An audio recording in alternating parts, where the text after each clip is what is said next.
सिद्धार्थ सेडानी साहब और आशीष चतुर्वेदी साहब दोनों हमारे साथ कार्यक्रम में हैं तैयार।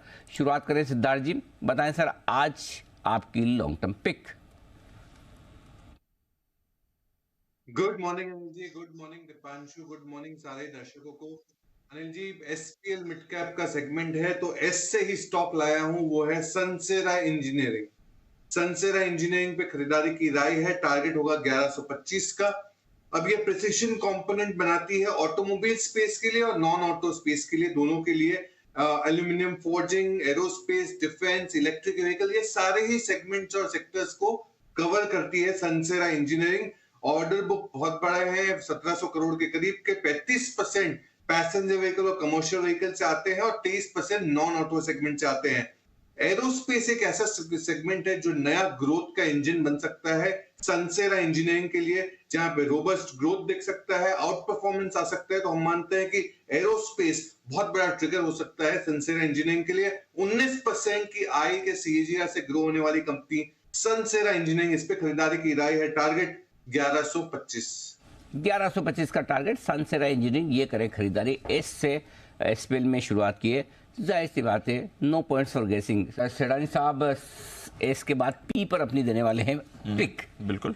सनसेरा इंजीनियरिंग के बाद बताएं सर, क्या है आपको पसंद पोजिशनली?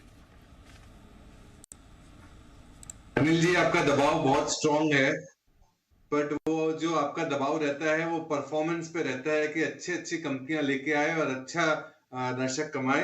तो मैं पी से पी कंपनी तो नहीं लेके आया हूं, बट मैं पी में पोजिशनली कर्नाटका बैंक जरूर लेके आया हूं। कर्नाटका बैंक जिसपे खरीदारी की राय है, टारगेट है 269 का। साउथ इंडियन बेस्ड बैंक है, 900 से करीब के ब्रांचेस है। एनआईआई ग्रोथ बहुत दमदार दिखी पिछले क्वार्टर में, 19%। मुनाफा 224%। जीएनपीए भी डाउन दिखा, ग्रॉस नॉन परफॉर्मिंग एसेट्स। और ज्योग्राफिकली एक्सपैंड करना चाहते हैं पैन इंडिया, तो नेशनल प्लेयर बनने की उम्मीद है। मैनेजमेंट उम्मीद कर रही है हेल्दी ग्रोथ, 17 से 18% का क्रेडिट ग्रोथ, और पिकअप बिजनेस में बहुत स्ट्रांग दिख रहा है।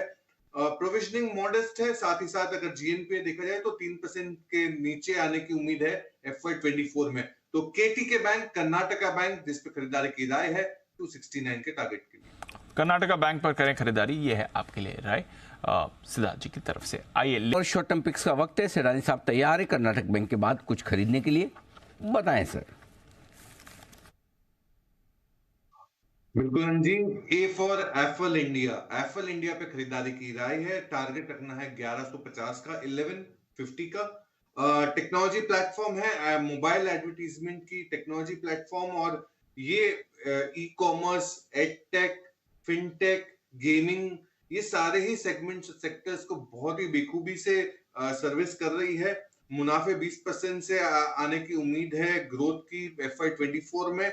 और ओवरऑल पर्सपेक्टिव से जो अब एडवर्टीजमेंट का जो बिजनेस है, वो मोबाइल एडवर्टीजमेंट में बहुत बड़ा शिफ्ट होते हुए दिख रहा है। जो कंपनियों के बजट होते हैं वो मोबाइल एडवर्टीजमेंट की तरफ बहुत अच्छा टिल्ट हो रहे हैं, तो इसका बहुत बड़ा बेनिफिशियरी एफएल इंडिया है। एडवर्टीजमेंट की आय जो है 23% से ग्रो हो सकती है सीएजीआर बेसिस पे। इसको खरीदना है एफएल इंडिया, टारगेट 1150 के टारगेट के लिए ए फॉर एफल, ये खरीदें, राय सिद्धार्थ जी की।